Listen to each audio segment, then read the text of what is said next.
સશક્તિકરણ અને બચાવો બેટી પઢાઓ જે અભિયાન છે એના આપને અમુક હોદ્દાઓ આપવામાં આવે છે, શું કહેશો?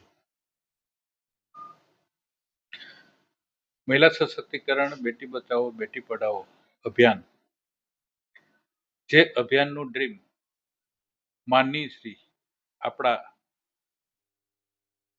પ્રાઇમ મિનિસ્ટર નરેન્દ્રભાઈ મોદીનું ડ્રીમ છે અને એમનું મિશન છે. તો એ પણ બેટી બચાવો બેટી પઢાઓ અને નારી સશક્તિકરણ માટે અથાગ પ્રયત્ન કરી રહ્યા છે. પણ એમને લાગ્યું કે ભાઈ હવે આની ટીમ બનાવવી ગુજરાત લેવલે ની આખા દેશ લેવલે એ બહુ જરૂરી છે. અને આ વિશે ભારત સરકારના, ગુજરાત સરકારના અનેક સરકારી તંત્ર પણ કામ કરી રહ્યું છે, પોલીસ તંત્ર પણ કામ કરી રહ્યું છે. જ્યારે જ્યારે બેટી બચાવો બેટી પઢાઓ અને નારી સંરક્ષણ અને નારી સુરક્ષા માટે જ્યારે પણ જરૂર પડે છે ત્યારે પોલીસ તંત્રએ પણ ખૂબ સારા રિઝલ્ટ આપેલા છે.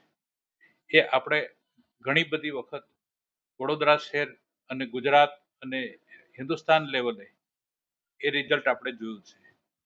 તો નારી માટે અથાગ પ્રયત્ન તમામ સરકારનું તંત્ર, તમામ સહયોગ કરતા અને તમામ મીડિયાથી લઈને બધાનો સહકાર મળે છે. અને આ નારીને સશક્ત બનાવવા માટે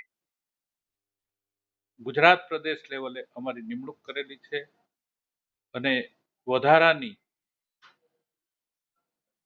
દેશ લેવલે અમને રાષ્ટ્રીય પ્રભારી તરીકે પણ જવાબદારી આપેલી છે.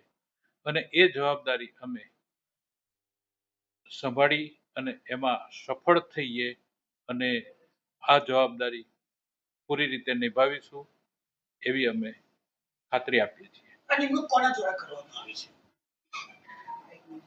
આ નિમણૂક છે એ નારી મહિલા સશક્તિકરણના જે પ્રેસિડેન્ટ છે કુંદનજી, એમના થ્રુ અમારી કરવામાં આવેલી છે. આપને ક્યારે જાણ થઈ?